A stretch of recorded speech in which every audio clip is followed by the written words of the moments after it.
And can you start the recording? Oh, looks like it started. All right. Mandy, can you hear me okay?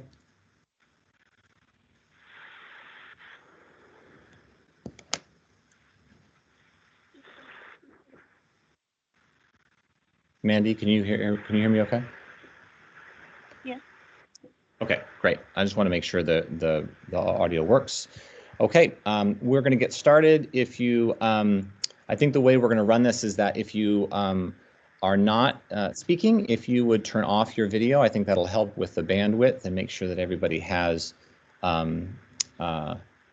good audio. And then when folks are speaking, if you wish, you can turn on your video, and then please just remain muted unless you want to speak. So I want to call this meeting of the Assembly's Public Safety Committee to order. It is Wednesday, July 1st at 11 a.m. My name is Cameron Perez-Verdia. I serve as co-chair with member Crystal Kennedy. And we'll start with a roll call of Assembly members. Mandy, would you please do that? Yes. Ms. Kennedy? Here. Mr. Perez-Verdia? Here. Mr. Peterson? Mr. Constant? Here. Mr. Dunbar? Here. Ms. Salatel? Here. Ms. Quinn Davidson? Here. Mr. Rivera? Present. Mr. Weddleton? Here. Ms. Allard? Here. Ms. LaFrance? Here. Thank you, Chairs. Thank you everyone for joining us. And just as a reminder, if you for Assembly members, if you would like to get in the queue, please put your name in chat, or you can also send me a text.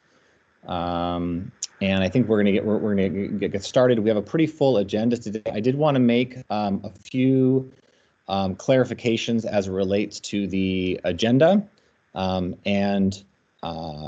in terms of process, I'm not sure if I need to ask for a motion to amend the agenda. I probably do, but we are going to have a number of speakers under community leader discussion. They're labeled in the agenda by organization, and so the speakers will happen in this order, and then we need to add one speaker that was left off. We'll start with Celeste. Next, we'll go to Kevin. Next, Reverend Green. Fourth will be Jasmine, and then fifth will be Liz Medicine Crow from First Alaskans. So if we could just make that note on the agenda. Mandy, do I need to actually get a motion to amend the agenda? You should, yeah. Okay. Can I entertain a motion to amend the agenda in that way, please? So moved. Ms. Constant. Second. Kennedy. Okay, it's been moved and seconded. Any opposition to that change to the agenda? Hearing none, the agenda is amended. So let's jump right in. But before we start, I just want to make a few clarifications. You know, the real intent of this meeting today is to think about and process. Start with our current policies and practices related to policing. To have Chief Dahl give a little bit of history in terms of the context of previous defunding. And to get some ideas from him in terms of suggestions of new policies from APD. Also, the question that was asked around being audited: is there a current process in which we collect data to know whether the police force is being audited in a variety of ways beyond financial, but all audited in terms of the work that they're doing? So we'll move from that into an opportunity for community leaders to share The community leaders are being asked two questions. One, to give us an update from their perspective on the status of policing in Anchorage, and second, on any policy recommendations that they would like the committee and the assembly to consider. Each speaker will have 5 minutes. Then we'll have an APD response. There'll be an opportunity for the administration to speak on policy and practices around policing, and then we'll have a presentation on the alcohol tax strategic plan to give us some ideas and thoughts as it relates to how we're going to use the alcohol tax funds. So that's going to be the agenda today, and let's just get started. Chief Dahl, are you on, sir? Yes, sir, I'm here. Okay, great. Well, why don't we kick it off with you, and know that there'll be a chance for you to respond and add more as we go through. But I'd like to just kind of start with you to sort of set the context for us. Sure, and I would, so I'll start. I'm getting a lot of feedback on my end, so I would just ask everyone again, if you're not actively speaking, please mute your microphone and your video.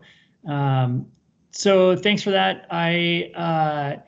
I'll start off with sort of context of previous defunding, since that's the first thing on the agenda. And I plan to be very, very brief. I'm actually far more interested in hearing from the community leaders that are present today than I am in talking. So, but just to touch on these things really quick. So between 2010 and 2015, the police department experienced substantial defunding.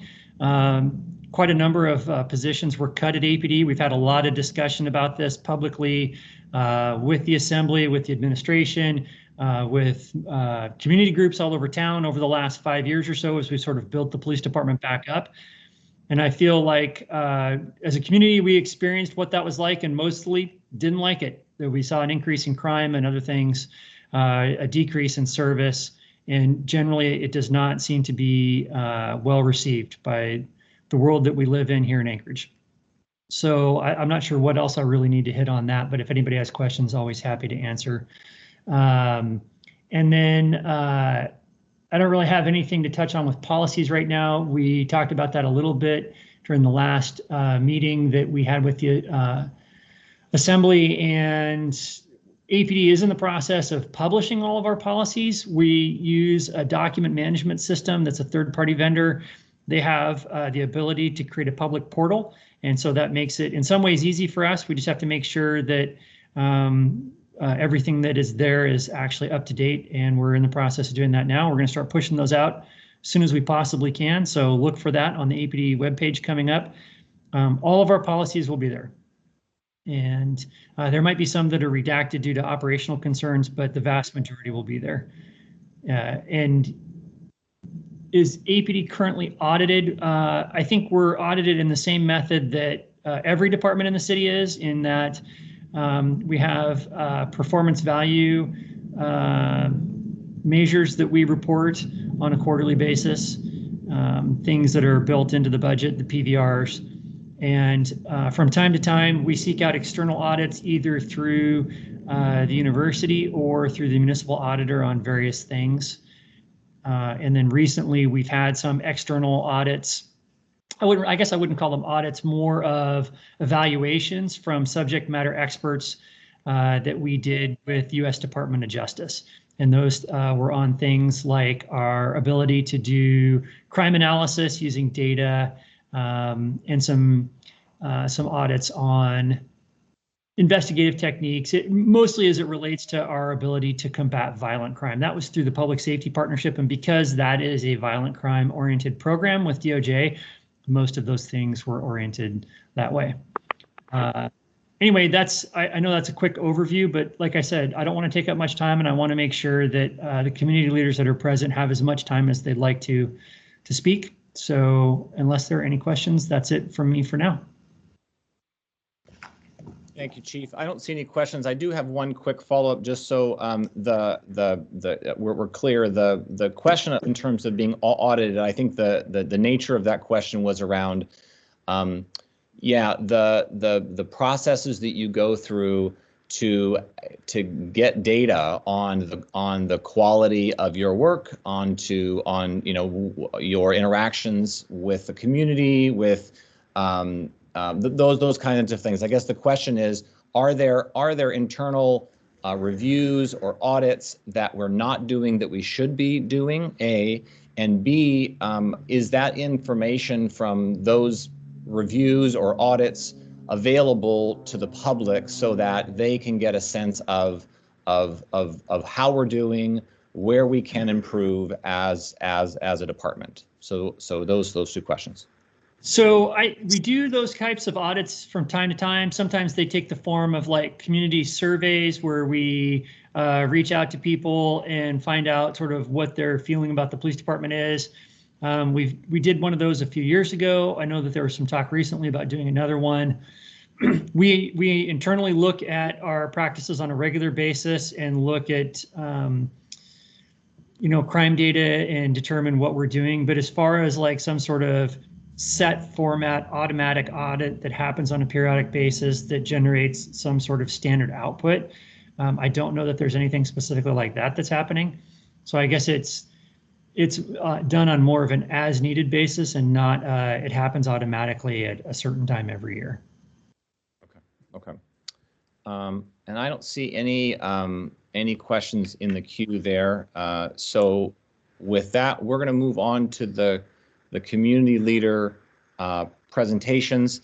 But before we start that, I guess I want to just share that the purpose of this committee is both to as a platform for internal and external information sharing and learning.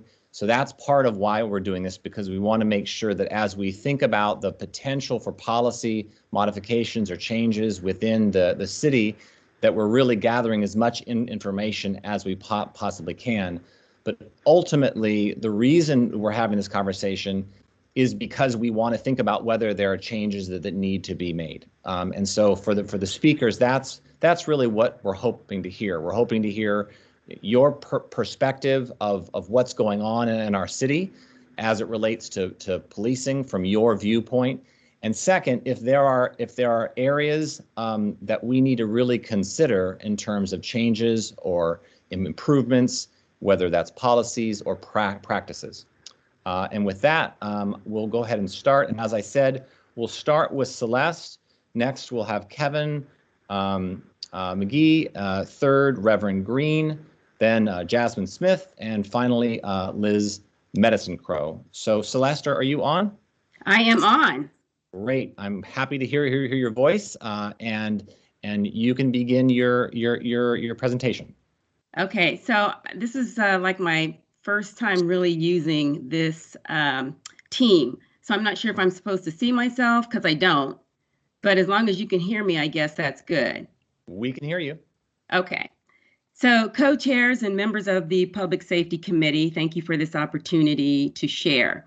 I am Celeste Hodge Groudon, President and CEO of the Alaska Black Caucus. The Alaska Black Caucus is a nonpartisan organization that originated in the 70s and reestablished late last year. Our organization advocates for Black people by actively supporting and working in areas which help to advance their livelihood in the areas of health, economics, justice, and education. For we know, even before the death of George Floyd, the struggle to achieve total equity and equality for Blacks has not yet been realized. The community we all want to live in is one that proactively provides for the well-being of all individuals. Yes, even Black people who have long been oppressed, marginalized, and subjected to systemic racism. Yes, even within Anchorage, Alaska. This can be seen in the stats within our health, education, economics, and justice system. Our city needs to do all it can to eradicate racism and commit to racial equity. This should include a recognition of the historical harms that have been done to Black people. It should address current racism and our opposition to all forms of white supremacy. One of the immediate ways to do this is to create and codify a citizen or civilian review board to independently investigate alleged misconduct by law enforcement and review complaints of racism within the APD. Not only do members of the Black community feel discriminated against by APD, but its own Black employees allege discrimination as well. The Black community has no faith with internal investigations. We need a comprehensive plan to combat this structural oppression and work towards societal healing. Community groups like the Alaska Black Caucus could assist in organizing cultural trainings, which are so relevant in knowing who we are as a people. APD must not only have diversity trainings, but it's equally important to learn about Black culture. When it comes to youth, Anchorage also needs to address ASD's, the Anchorage School Department's, disproportionate school suspensions of Black and Alaska Native youth. Why is it I can't locate stats on discipline of SROs in the schools? Can I get that information from APD? Why is it I'm told SROs only provide mentorship within the schools, not law enforcement? Who are they mentoring? What mentorship training do they have? I mean, why is it when you review SROs on the Anchorage School Department's website, it states, the aim is to provide a positive law enforcement influence that concentrates on safety and security, encourages relationship between officers, school administrators, teachers, and students, and fosters education. The first goal is to be that's visible is active law enforcement figure on campus who is an immediate first responder dealing with law-related issues. I mean, that's what it says on the website. Mentorship isn't mentioned anywhere. Also, as diverse as the Anchorage School District is, why aren't there any Black SROs? And we all need to consider reparations, whatever that may look like on a city scale. This could be a process of healing and focused investment in communities of color. Body cameras are a small investment when it comes to making sure everyone is treated appropriately and safe at all times. It's an important part of the solution. We should strive for a future where APD is not our largest budget item. The budget allocations for health and economic and community development are shamefully minuscule relative to the APD budget. Imagine if those police funds were going towards social services, mental health providers, and economic and cultural development for low-income communities and communities of color. Why devote so many of our resources to police in a community where we know substance abuse, mental health, and lack of access to services are the main drivers of crime and homelessness? When many first learn of abolition, they respond with fear. What about violent crime? What if someone breaks into my house? What if someone is sexually assaulted at a dog park, which I will note was stopped by concerned citizens, not police? It sounded like an extreme and unrealistic ask to defund and abolish policing, but much of police funding does nothing at all to actually prevent violence. Police abolition is a gradual process of strategically reallocating resources, funding, and responsibility away from police and toward community-based models of safety, support, and prevention. Anchorage could create a plan for how we can invest in other important resources in our community to contribute to public health, safety, and wellness of all citizens, especially our disproportionately incarcerated, suspended, and marginalized Black and Brown neighborhoods. This is just one iteration of how an alternative community safety and wellness program could look. Mental health and wellness services begin in schools and with home-based community health and mental health care, ensuring that youth develop with the supports and services they need and decreasing the likelihood that they will become involved in crime. Responders, safety teams, and crisis specialists are trained in cultural competence. Crisis intervention teams can de-escalate conflicts, such as fights between intoxicated individuals. Trained mental health responders are available to meet people where they are and provide support in crisis situations. Trauma-informed crisis intervention teams work with community activists to disarm and de-escalate violent conflicts and patterns of gun violence. Substance use services intervene to treat the underlying causes of drug transactions. Neighbors are trained in self-defense and de-escalation and can intervene to resolve property crimes and other conflicts. And so the list goes on and on and on, but I do want to end, because I know my 5 minutes is just about up, with the Alaska Black Caucus will hold a community conversation on July 19th, Sunday at 7 p.m. on Zoom. And we invite the community to share with us their perspective on policing in Anchorage. You're invited to listen in as well. So thank you very much. Thank you, Celeste. We're going to move on now to Kevin. Are you online, sir?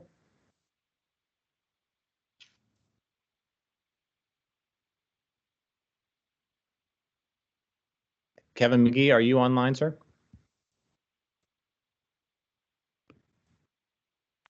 Hello? Yes. Okay. All right, you're on.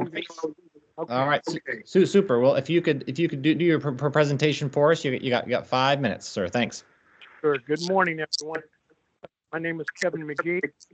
I am the current president of the NAACP Anchorage, Alaska Branch 1000. And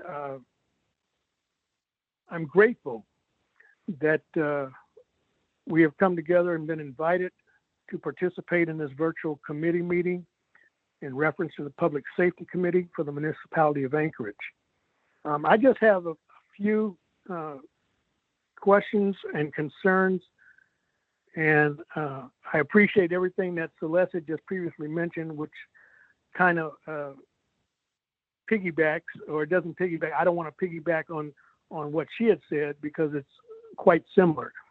But the things that I have concerns about, and I briefly touched on this a few weeks ago with a town hall meeting with Mayor Berkowitz, Chief Dahl, and Deputy Chief McCoy. My concerns is, what is the status and how is it incorporated into the APD contract as it pertains to qualified immunity? I would like to know to what extent it's used, and if at all it can be removed from the current contract that is being used by APD union contract. Qualified immunity is typically used to allow for no charges, more or less, being brought against any police officer. This is nationwide, along with police officers, elected officials. This is basically a means of avoiding any prosecution. So this is something that needs to be readdressed in, if it is currently in the current APD officers union contract, it subsequently needs to be removed because they need to be held accountable just as well as anyone else in our city. And so far as police recommendations, another topic I had brought up I think I brought up in the town hall was recruitment purposes, because I did attend the last graduating class of APD officers out of the training center 2 days before their graduation. And I personally witnessed, looking at the participants or the soon-to-be graduates, that there were none as far as candidates or future police officers of color in that particular group. And I'm concerned about not having a more variety, I should say, of police officers, because typically if you send a white officer into a predominantly black neighborhood or a neighborhood of people of color, they cannot typically relate to what is going on. One of the subject issues I had brought up was a matter of mutual respect because typically what I've seen is that if you have an officer go into a neighborhood that has no experience or background with the people that are within that particular neighborhood, specifically a neighborhood of people of color, they will not know how to relate. And I don't know, I cannot confirm whether or not it has occurred, but the first occasion and instance is that an officer might draw their weapon before they fully understand what's going on. I know it could be considered a matter of, they consider that their own safety is at risk, but things need to be considered, all factors need to be considered before drawing a weapon. I do recall a training process. I don't know if it's currently in use now, but when I myself went to the former correctional academy in Sitka, Alaska, we went through a process that was afforded in training to actually Alaska State Troopers. The course was called Shoot, Don't Shoot. And it specifically identified when you should draw your weapon. I don't know if that training is still in use, but if not, as a suggestion, it should be brought back into the training curriculum, because this gives an officer or future officer an idea of when they should actually draw their weapon. And for the purpose of recruitment processes, we need to, or APD needs to look into the process of recruiting both more African Americans and Alaskan Native men and women to become officers within the APD force. They can relate amongst their own people of color.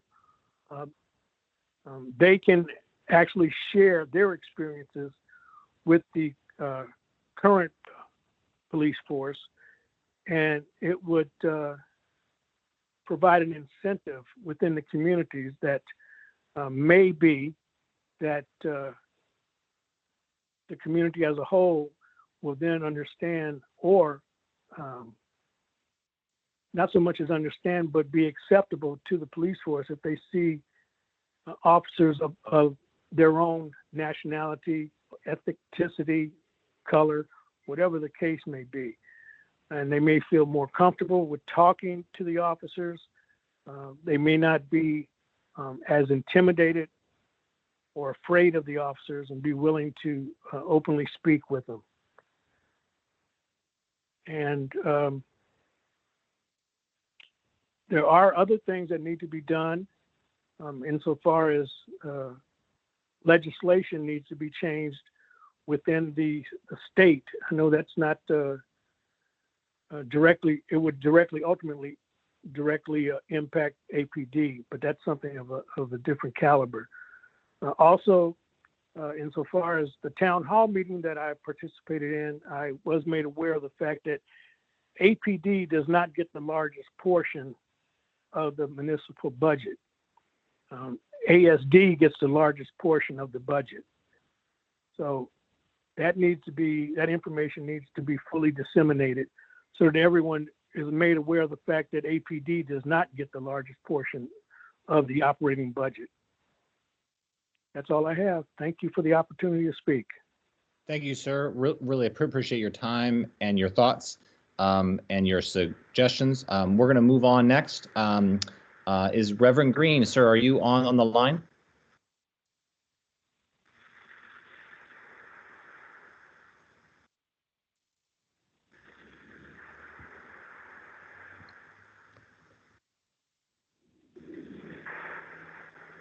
Reverend Green, sir, are you on?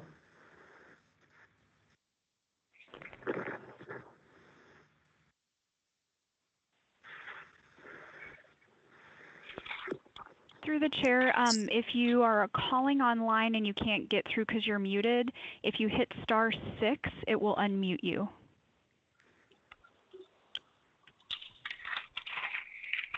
Give Reverend Green just another minute here to see if he's on. And if not, we can come back to him.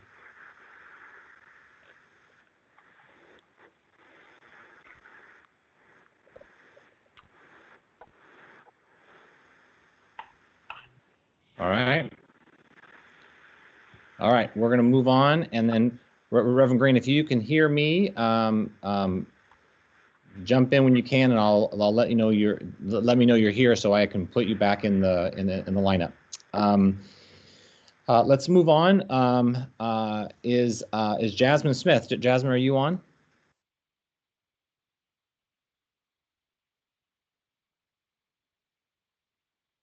Hello? Hi, is this Jasmine? Yes. Hi, Jasmine. Thanks so much for being here today. We're gonna have you present now. If you could try to limit your comments to 5 minutes, that would be great. And you can start whenever you're ready. Thank you. First and foremost, thank you for the opportunity to be able to speak. I am speaking on behalf of, well, I would like to speak on behalf of two hats. I want to speak on behalf of my role as Mountain View Community Council President, and I also want to speak on behalf of my role in the Black community. I appreciate the comments of Kevin, and I appreciate the comments of Celeste and the opportunity to be here and speak today. From our role and the work that we have done in the groups that we have worked with, I want to go right to the point and communicate the areas that we have talked extinct about with us Black Lives Matter movement here, and just hearing this from a council perspective on ways to strengthen and improve the work of APD in the municipality. From our conversations, there are 4 common things that keep coming out.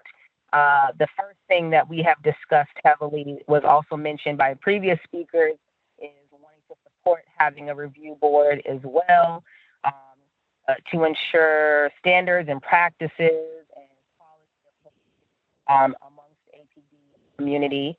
The second thing that we have discussed at length is, in addition, the need for revitalizing that community relations task force. Jasmine, can you hear me? You're fading in and out a bit. I don't know if you could come closer to your mic. I want to make sure that everyone Let me see if I can can do hear it you. this way. Does that sound better? Yeah, that's great. Okay, thank you.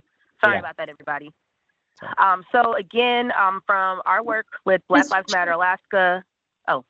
I was just wondering, Jasmine, this is Austin. I was wondering if you could say the first point, because we actually missed that. You had faded out during that time. Yeah, I'm just going to start back over. Great. So just reintroducing again, the organization is Black Lives Matter Alaska, and then also volunteering as the Mountain View Community Council president. Based off the work in those 2 organizations and also just in the community, there are 4 things that I wanted to bring up as areas of suggestions and hopes to be addressed and improved with regards to APD in the community.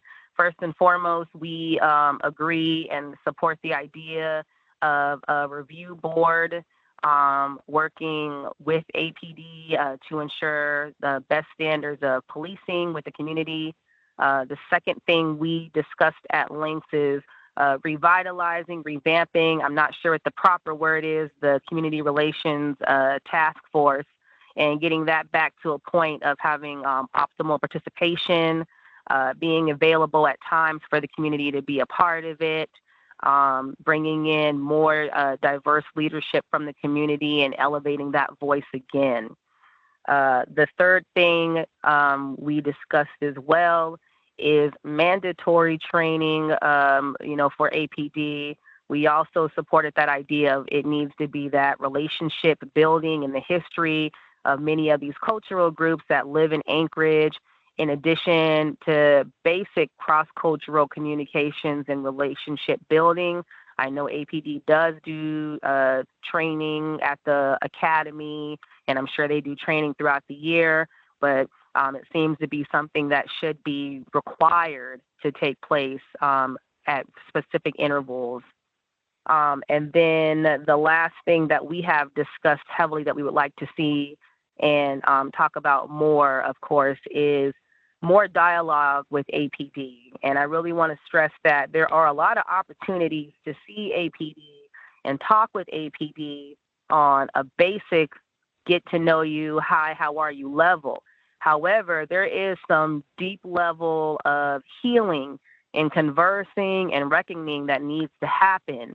And in order for relationships to be built, and many of these issues that we're having with the Black community and quite frankly, the Indigenous community as well and other communities of color, there has to be the opportunity to be transparent and open and say what people's experiences are and what they've been through.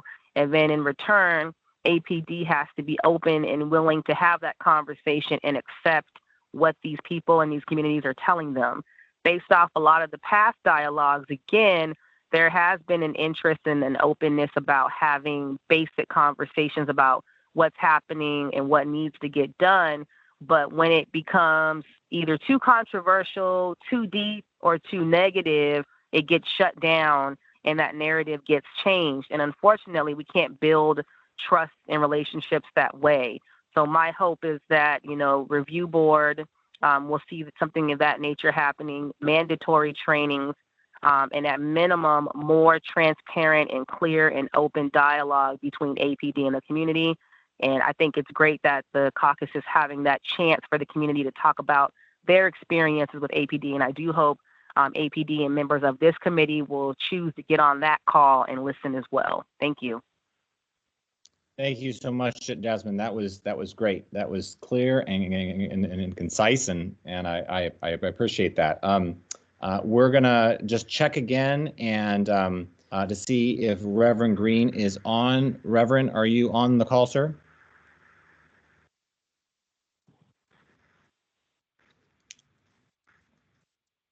All right, not hearing him. We are gonna move on to our final speaker, Liz Medicine Crow from First Alaskan Institute. Liz, are you on? Yes, I'm here. Can you hear me okay, Cameron? Yeah, it sounds like that that's pretty clear. If it breaks up, I will let you know, but I can hear you. Why don't you go ahead and start? Oh, okay, goodness, Hawa. I'm going to leave my camera off just so that you can hear me better, I hope. So I really appreciate being able to be here and to listen to the community leaders, the Black leaders that just spoke. I really want to add my voice of support for all of their really important suggestions and add my support as well to the questions that they're asking and also the data that they're calling for. I think it's really critical that we take their guidance.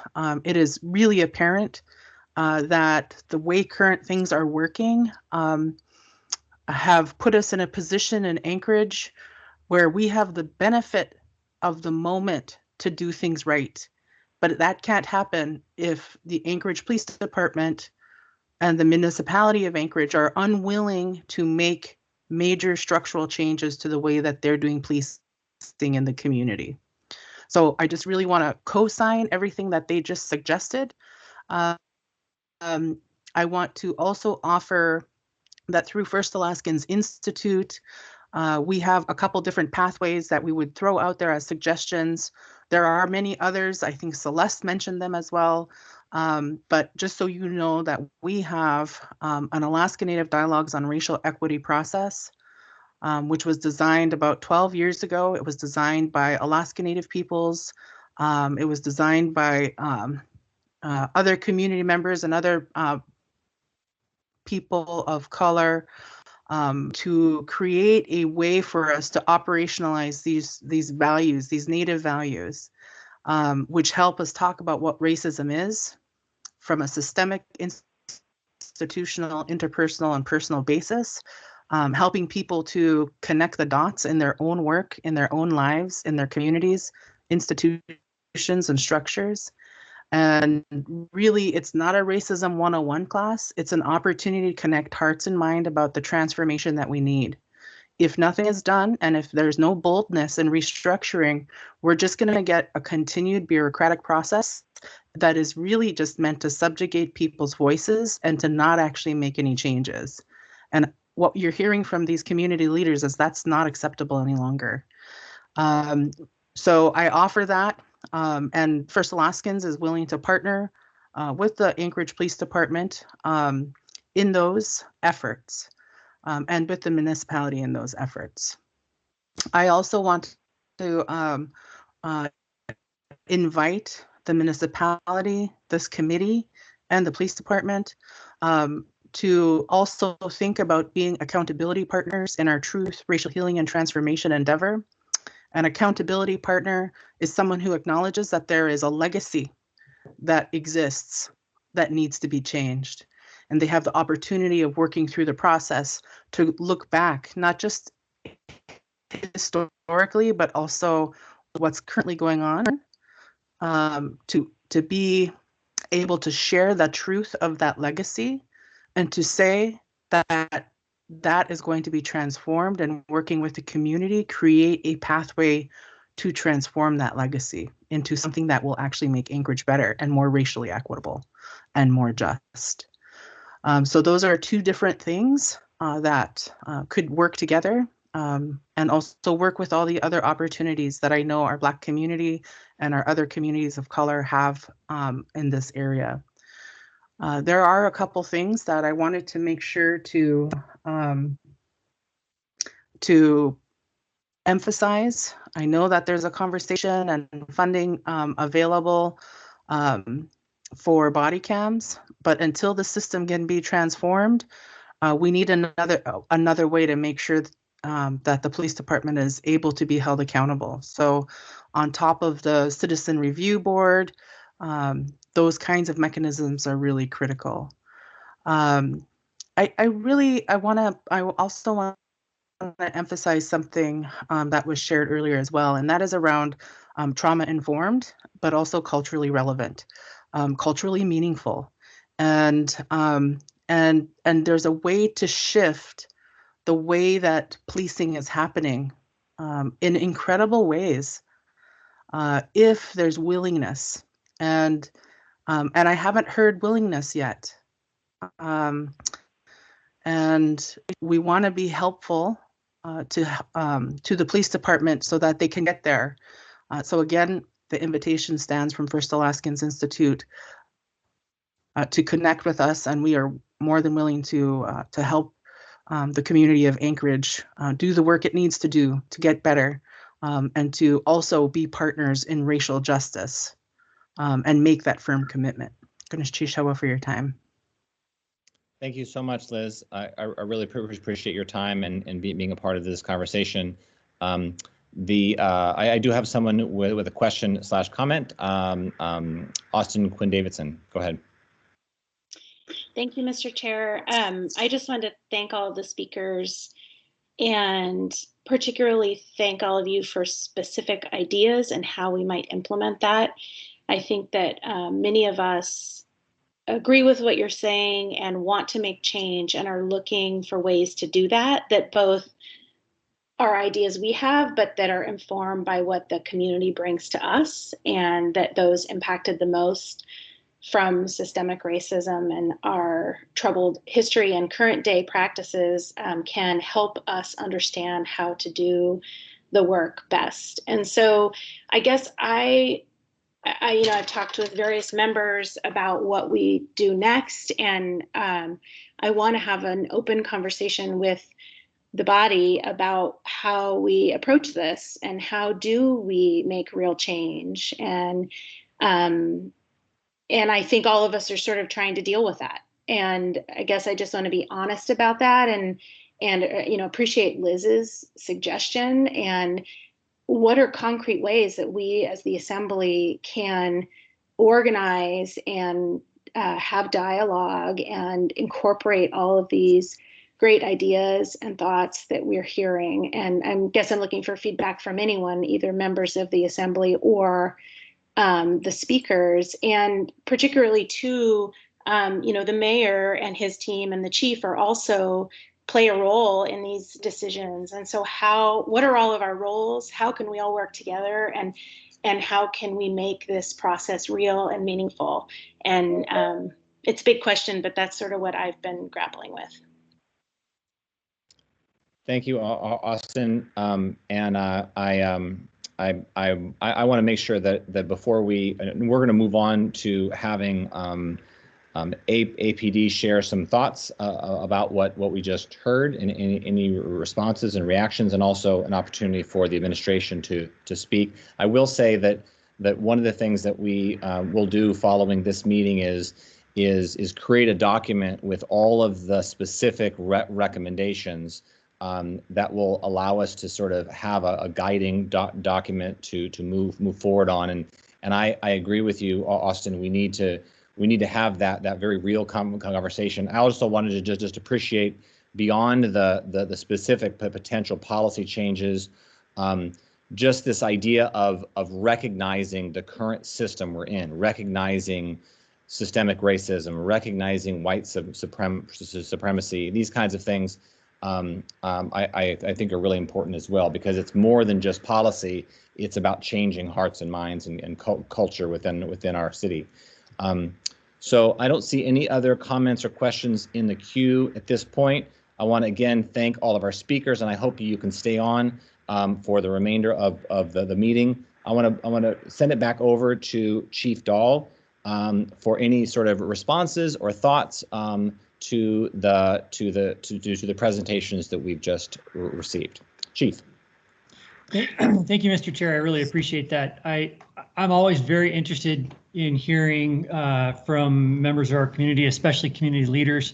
So I just want to say thank you to everyone for sharing today. APD is very willing to listen. I think that the command team that's in place right now is probably more willing than it's ever been to hear feedback from the community. So this is very good for us to hear. And I appreciate everything that was said. I do want to touch on a couple things just for points of clarification. Mr. McGee talked about some training that happens in the academy, and Ms. Smith mentioned it as well. We do a substantial amount of training, as Ms. Smith indicated. She's right about that.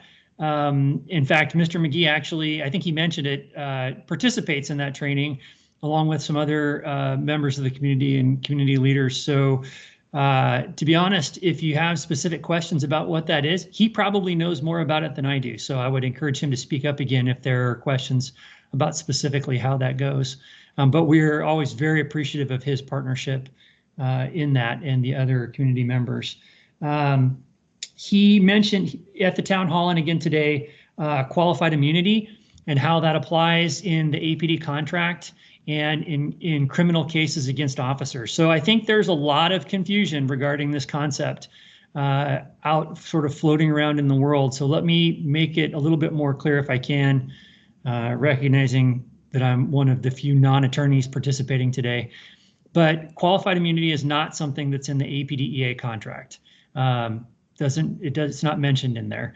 There are some indemnifications of employees mentioned in municipal code, but ultimately qualified immunity is a concept that the courts apply to all government employees, not just police officers, but only in civil cases. And I want to make that really, really clear, because Mr. McGee specifically mentioned prosecuting police officers and how qualified immunity gets in the way of that. It does not. It is only in civil cases, someone suing a police officer or a police department for monetary damages, but it has nothing to do with the criminal prosecution of a police officer. So I think that has been lost, especially at the national level in the narrative that's happening right now. And I just wanted to make that clear. And I know this because we prosecuted 4 police officers last year for violations of criminal law. That's not something I'm in any way proud of. I feel embarrassed every time I have to mention it, but I think it's incredibly important that we be open and transparent with the community when we have those types of problems at APD. And every single time, that's something that we brought forth to the community as soon as we had made those arrests. So, but qualified immunity did not play a factor in that at all. Mr. McGee actually mentioned some shoot, don't shoot training that he'd received in the past. It sounds like maybe that was a little while ago. That does still occur in our academy, and frankly, throughout our in-service training. But it's advanced a little bit over the last 10 or 20 years. It's something that's called reality-based training now. And we, as a police department, are far more, we rely on that far more as a training technique than we ever have in the past. And when I say reality-based training, that sounds nice, but what does that really mean? That means that we put our officers, our incumbent officers in in-service training and our new recruits at the academy through scenario-based training that makes them make decisions based on the information that they're provided. And obviously to make good decisions. And it includes use of force and a variety of other things, specifically deployment of firearms and other tools to gain compliance. And it's a far more effective technique than anything else we've tried in the past. But it does revolve around what Mr. McGee was talking about, when to present and or use weapons. And so that's a very substantial part of our training nowadays. And I think that was it. Those were the few things that I wanted to sort of make sure that I clarified a little bit. We're very interested. I appreciate Ms. Smith's concise points on things that she's interested in. We agree at APD that revitalizing the Anchorage Community Police Relations Task Force is a great idea. Also, I'm a big believer in recurrent training at APD. We just recently, within the last year or two, have sort of revitalized the in-service training program here. We had not been as good as we should have been about providing recurrent training to officers. We have 3 officers assigned full-time to organize and provide that training now to the entire agency. I think that's the first time we've ever had people dedicated to providing in-service training to the entire department.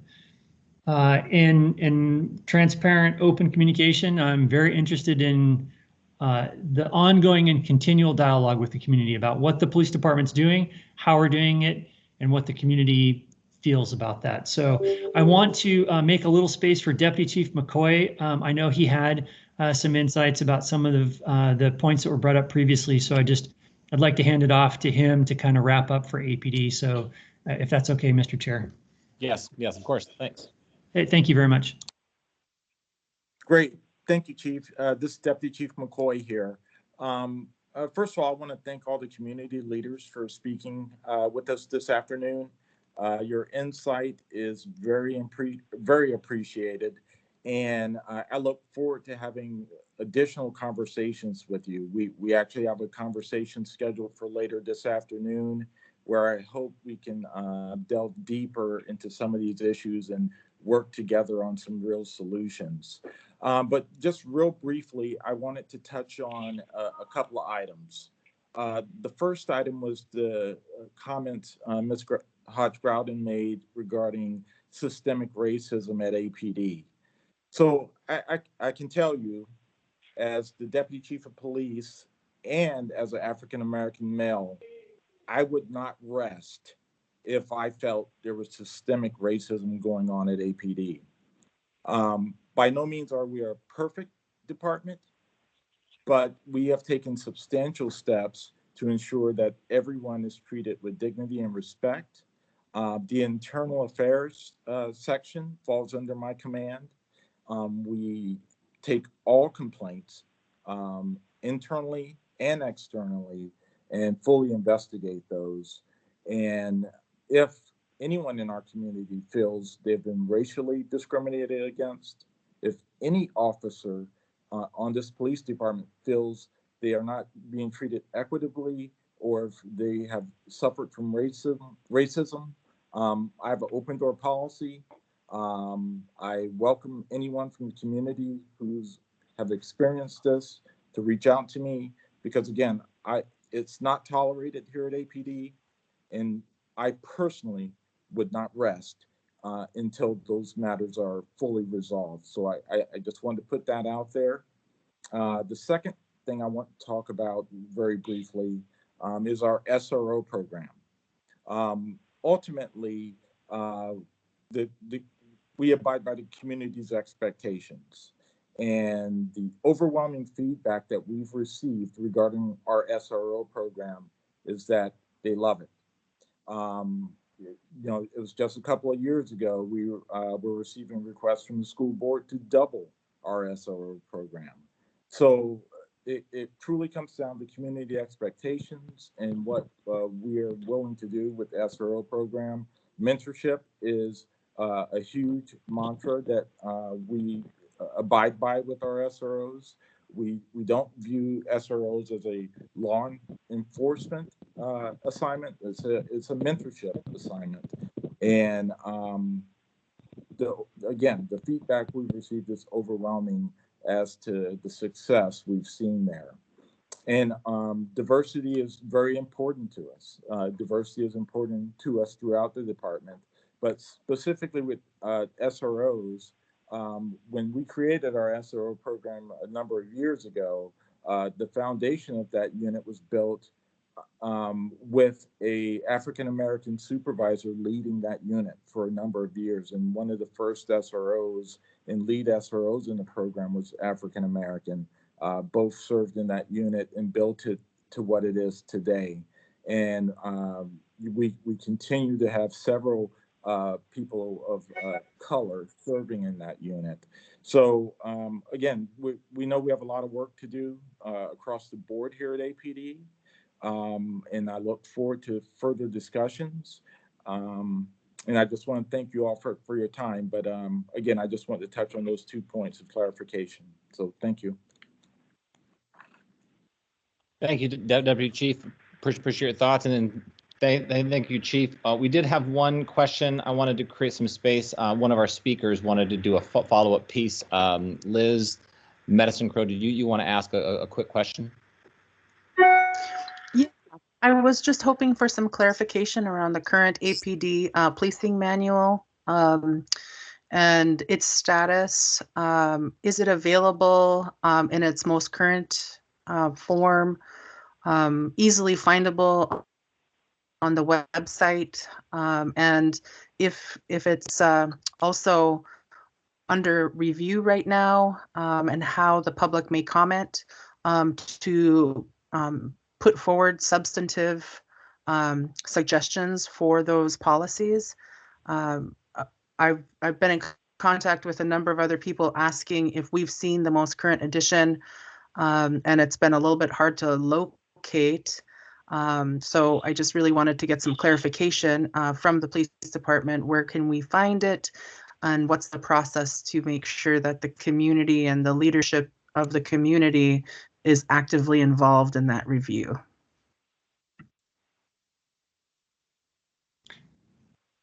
Chief? Thanks, Mr. Chair. Liz, this is Justin again. So those are great questions. And right now, the answer is that it's not available online. It was available online up until a couple of years ago. The way that it was published was very archaic. It was all in one single document. It wasn't searchable. It was difficult to use and find. It was very difficult for us to update. So it was taken down with the idea that we would make it better and then put it back up, except it never got put back up. So with the renewed interest recently in the public seeing the procedures and instruction manual, we have efforts underway now to put that back on the APD webpage. We use a document management system called Power DMS to keep track of all of that, track changes, stuff like that. And as we sort of looked at doing this again, my primary concern was I want it to be easy for the public to see, and I want it to be relatively easy for us to keep up to date, because I think about the only thing that is worse than not being able to access the policies at all is being able to access ones that are out of date and don't actually apply anymore. And what we found was that the document management service that we have actually has the ability to create a public portal for those documents. And so when every time we update a policy, then it would automatically update in the public portal as well. And so everybody would be able to see that right away. So we're in the process of implementing that now. As we do that, we're looking to make sure that the documents that go out are the ones that are the most up to date. And one thing I'll tell you about the policies at APD is they're constantly being reviewed. It's something that never ends, because they're sort of living documents. They change as the world changes around us. The community's needs change. Sometimes the law changes, and we have to make changes to our policies. So those changes are underway all the time. But I would encourage anyone that has suggestions for policies at APD to reach out directly to our community relations unit. MJ Tim is the director there. I know that people sort of tend to think of that as the it's just the media relations unit, but it's really not. It's the community relations unit. And the reason that we have 4 people working there full time is we want there to be a regular interface that the public knows they can reach out to for questions about APD, for suggestions, and have some place where there will always be people available to have that interaction. And then of course connect you to maybe somebody at APD if you have a specific request or concern. And then if all else fails, you're always welcome to send suggestions directly to my office. But we'd be, very welcome and interested in hearing suggestions that the community has, and always happy to share that information. And I know that there are some suggestions floating around already, and I think when we can finally get the policies pushed out to everyone, I'll think people will be surprised, or I hope pleasantly surprised, that many of those suggestions in fact already exist in our policies. Does that answer your question, ma'am, or I can expand on any of that if you'd like me to? And I think Liz. Yeah. Follow up. Go ahead. Yeah, thank you, Cameron. Justin, I do want to just kind of take a minute to say thank you for letting us know that it's not currently available. And I just have to say that, especially at this time, you need to make them accessible right now. You can put a note to it saying that they're always constantly under review, and some of the information may be outdated, and that your ongoing review is a continuous process for APD.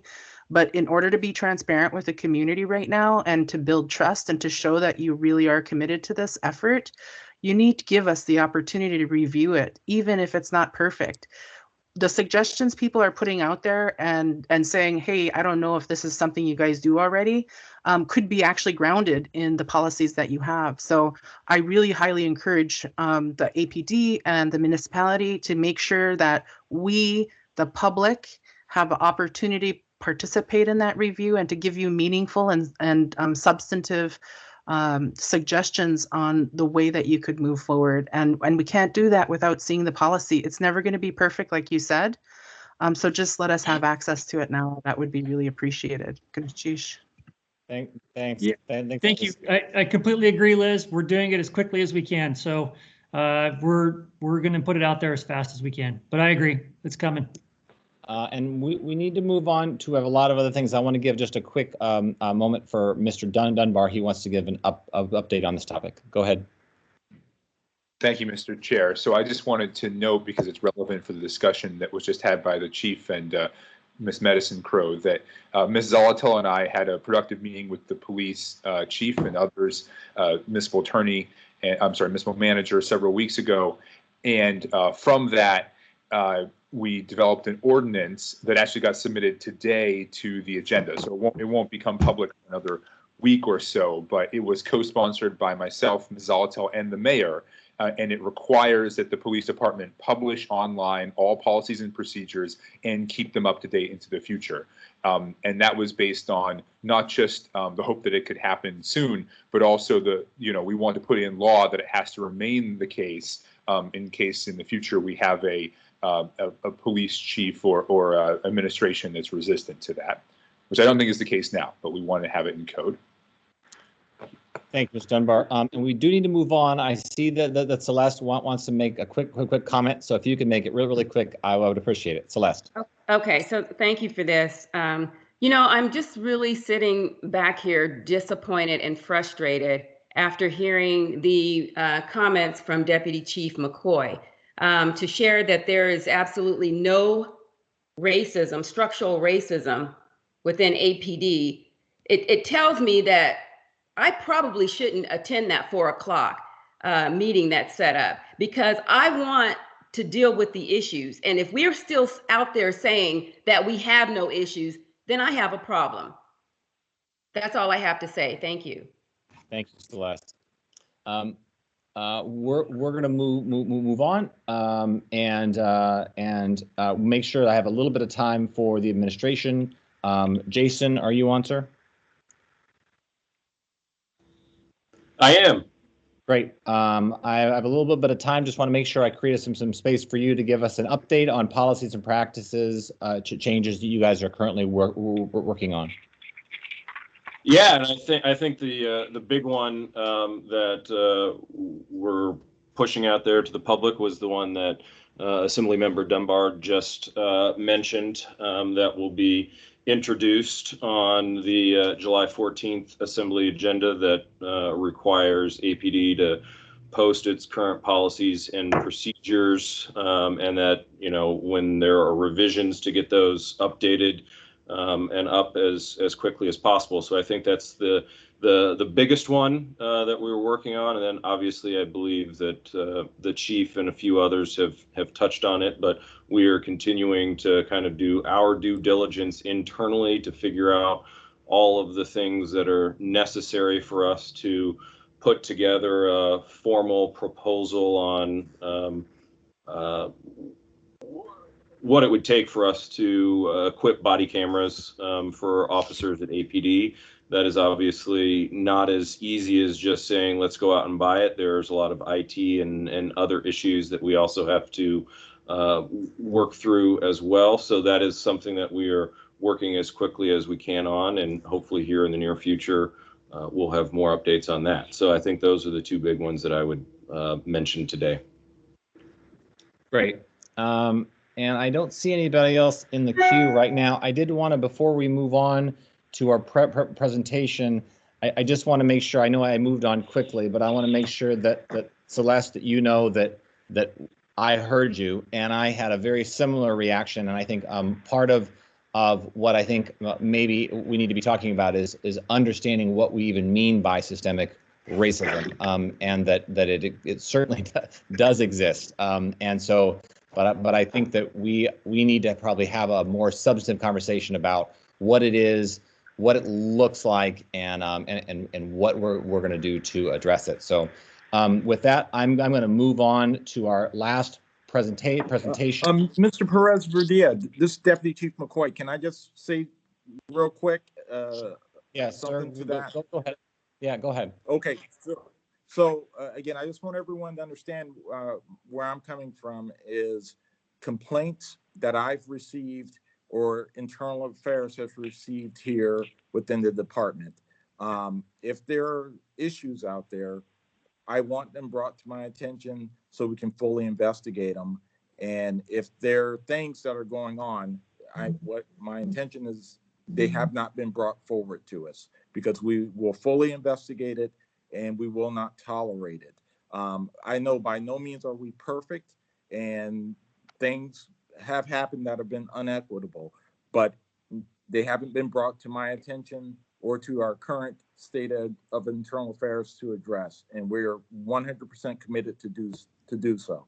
So I'm looking forward to these further conversations so we can address these issues. Thank you. Thank you, Deputy Chief. We are going to move on. Tiffany, are you on the line? Yes, I am. Can you hear me? Yes. Sorry, we're going to have to make a quick shift to a discussion around the alcohol tax and some strategic plan that you guys have on that. And then, Mandy, do you have their presentation queued up so we can show the slides? Yes, let me get that up for you.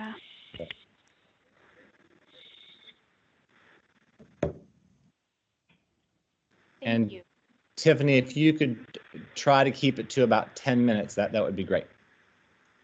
Absolutely. Thanks so much. I will try to be brief, and I'll go ahead and start while the slides are getting brought up.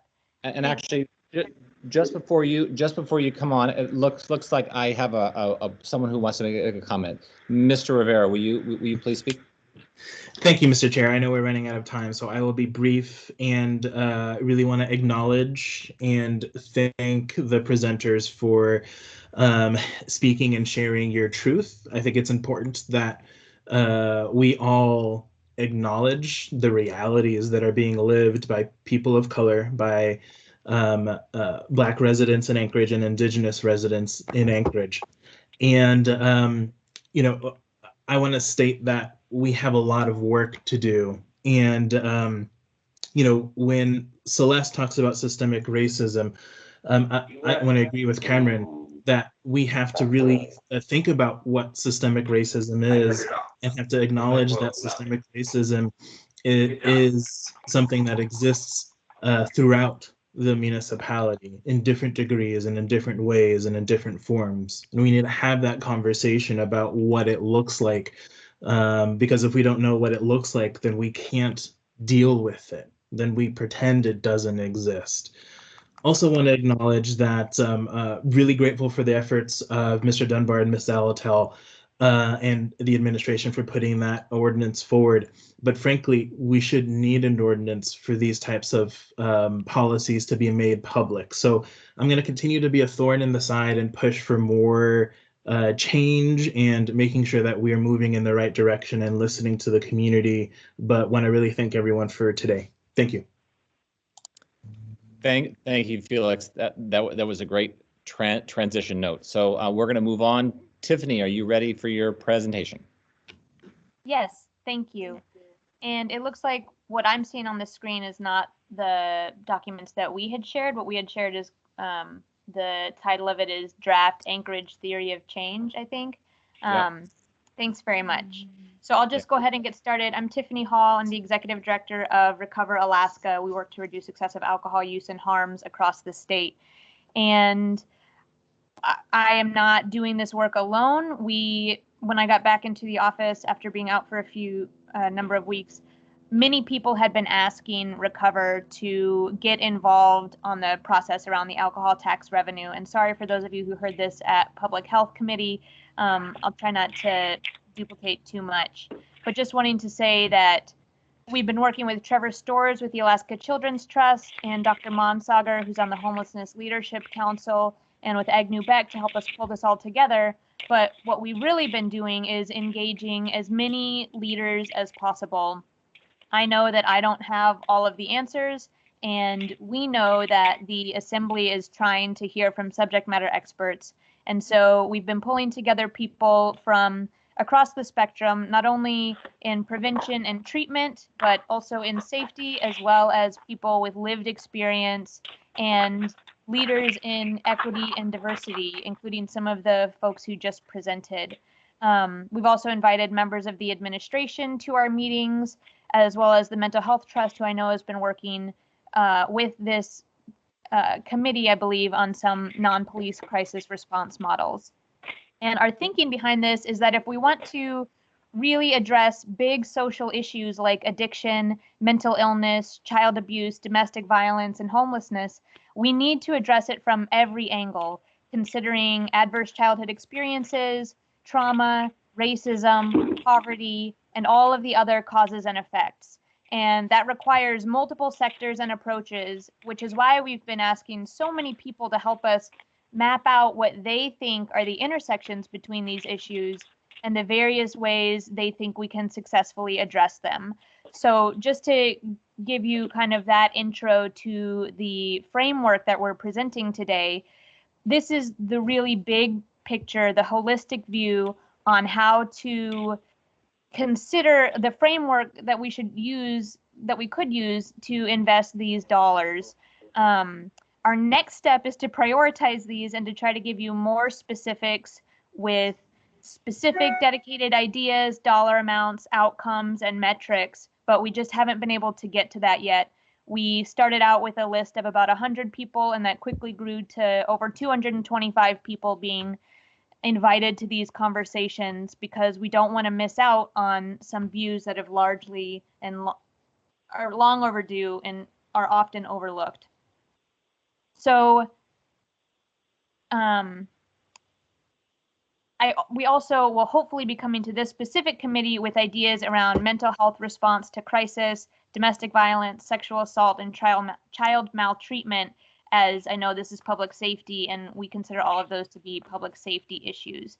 And so we will be giving you more recommendations via email, hopefully before your work session on July 24th. And so right now we just want to present kind of what we have been doing and hear if you think it's helpful or if we're going in the right direction and really how we can partner with all of you. So just to move super quickly through this document, but I'm glad that you all have it and we are open to feedback and questions through email after this meeting. Our Our vision is for improved safety and well-being for all in Anchorage. And we left it broad so that we can consider various aspects of safety, various aspects of well-being, and to make sure we really consider the all, and that we are not only including but prioritizing marginalized populations. Some of the goals that I want to highlight are, if we look at goals kind of 5, 6, 7, 8, 9, these are ones that you might automatically think of in relation to the 3 buckets outlined by the Alcohol Tax Initiative in terms of alcohol and substance misuse harms, child maltreatment, sexual assault, domestic violence, homelessness. But we also wanted to make sure to think about other related factors, making sure that folks know how to and are engaged in municipal decision-making processes, looking at social determinants of health and equity, considering poverty and reducing suicide. In terms of the guiding principles, I just want to call out a couple of these. This is kind of how we think that this work should be approached and how we want to do it. We want to make sure to address root causes and invest in long-term prevention. While we understand that some of the funding will have to go to more immediate needs and treatment to save people's lives today, we also know that this is a really unique opportunity to fund prevention and to have sustainable dollars, and that we don't often get to look upstream. And we really, really encourage you all to do that with some of this funding. We also, number 4, talks about leveraging funds with other investors and funding sources. And this is especially critical with the CARES Act coming from coronavirus happening. I mean, it's a really unique point in time, so we understand that. And we just hope that a lot of different options of leveraging funds are considered. Number 8, we want to support interventions that are data-driven, evidence-formed, and culturally relevant. And we know that there isn't always data and the same types of assessment with some programs, but that doesn't make them less valuable, and we need things to really be culturally relevant. And then number 10, a commitment to transparency and monitoring progress and regular report outs to the community so that we don't get too far down kind of a wrong path. In terms of the why, and I'll focus on this just for a minute. This is sort of, well, I mean, why we want to do this work. And so if you look at the document. Can I you just for a second? Yes, Can I entertain a motion? Can I entertain a motion to extend the meeting by 10 minutes so that we have time to finish the presentation? So moved. Felix? Rivera. Okay. Can I get a second, please?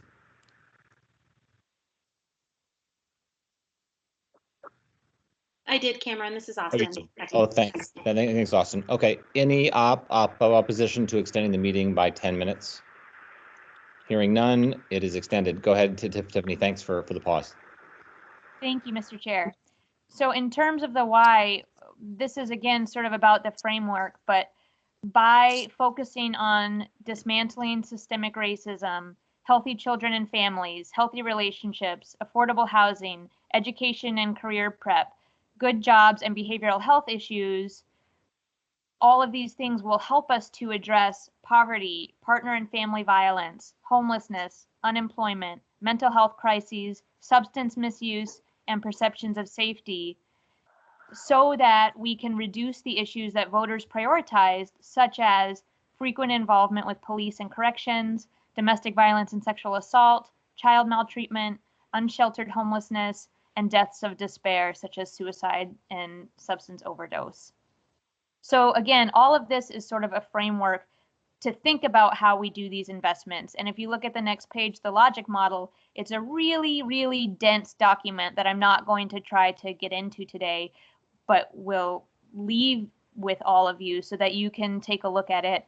And this has a lot of different activities addressing a lot of different points, because not only do we know that these things need to be addressed together if we're ever going to move the needle on any of them, but that they are more effective when addressed together, and that prevention pays off at a much higher rate than daily treatment needs and working downstream like that. Some of the things that we hope to call out to you will be some of the things in the activities column that we think need to be prioritized with the revenue from the alcohol tax funding. So right now we have a lot of examples and work that we believe will help get us to this bigger vision.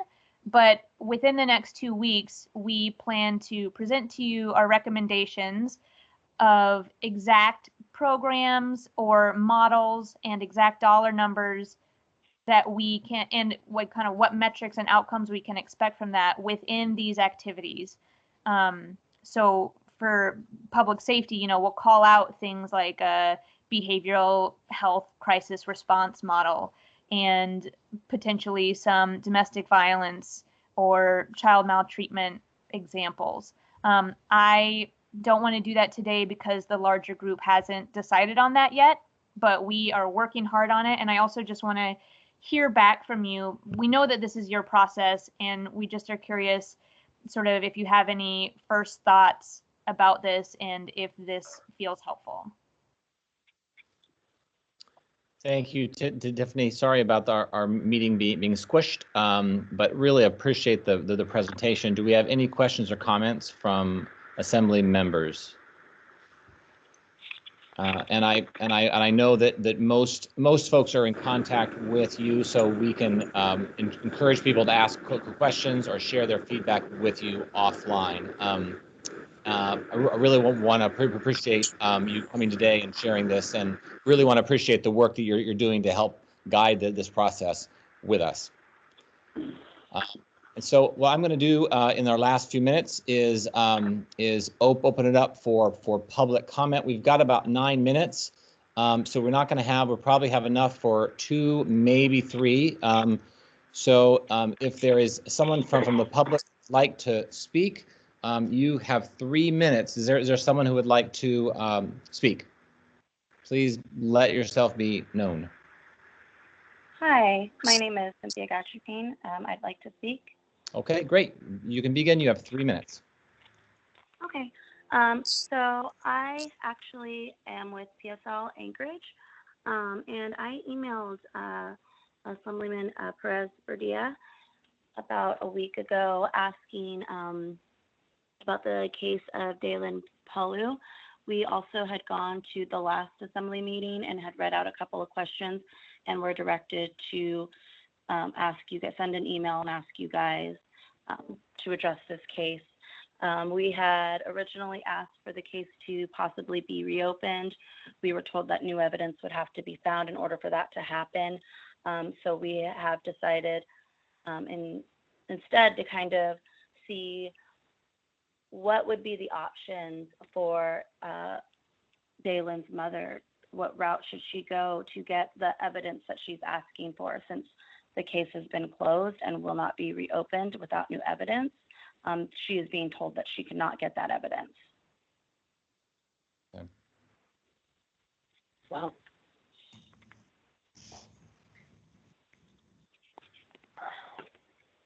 Mr. Chair, this is Justin again. Do you want me to answer those questions? That's not our practice to usually do that. Is there a way that you can contact her offline? Is there a possibility for that? Yeah, just have her call my office, 786-8595. Thank you. I'm sorry, 786? 8595. Okay. Mr. Chair, sorry to I interrupt. will This is definitely do that. Alaskan. I'm wondering if someone either from the administration or the chief can just respond briefly. We've had a number of community members ask about this. My understanding is there was a special prosecution's office investigation, just like a couple sentences about what happened, because I think there's a lack of information out there, and in our effort to be transparent, I'd love to just have people hear about what's going on. Great.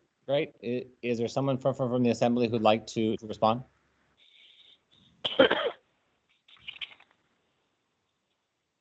Do we have someone from the assembly? Administration, Cameron? From the administration. Sorry, I apologize. From the administration. Is there someone from the administration? Jason, are you still on, or is somebody from the prosecutor's office? This is the chief again.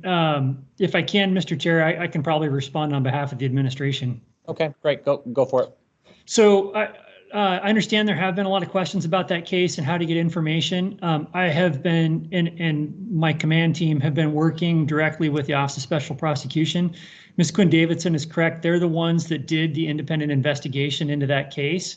They have been working diligently to reach out to the family. However, I think that the person mentioned as a mother today, while it's pretty obvious that that person had a mother role in the 16-year-old's life, I don't believe she was actually the legal guardian. And so, as you can imagine, the Office of Special Prosecution is a group of attorneys that work for the state. And so they're trying to follow the law and determine who the actual legal guardian was or is, and release the information to that person, or get that person's permission to release the information to other interested parties. I know that there are other people that feel like family members that really want all the information, and I don't think anyone's necessarily opposed to that. It's just a matter of trying to do it in a way that's lawful. So I have been in contact with the Office of Special Prosecution to try to facilitate that. Several times last week, several times, frankly, over the weekend, and already this week as well. And my understanding is they're attempting to make those arrangements and then be able to release that information to interested parties. It's also my understanding that they'll be releasing a letter to assembly members that explain everything that happened, everything that they've been trying to do, and why it's been complicated. And I believe that letter will be sent to assembly members this week, because I know there was a lot of interest from the members on this topic. So we've been trying to get that arranged as quickly as we possibly can. But there's been a great deal of difficulty in reaching either actual biological family members or legal guardians, and that's been the primary delay. So apologies on behalf of OSP for the amount of time it's taking. Yeah. Can I respond to that?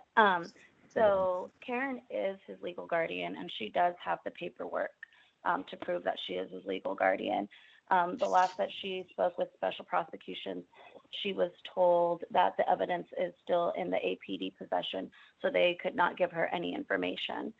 She would have to go through you. And I think that the issue that Ms. Karen is having really is that when she, has tried to go through all the right channels to, get the information she needs, she is kind of being told, well, go to the Special Prosecution. She goes there, does, all the paperwork. That probably takes a couple of weeks or so.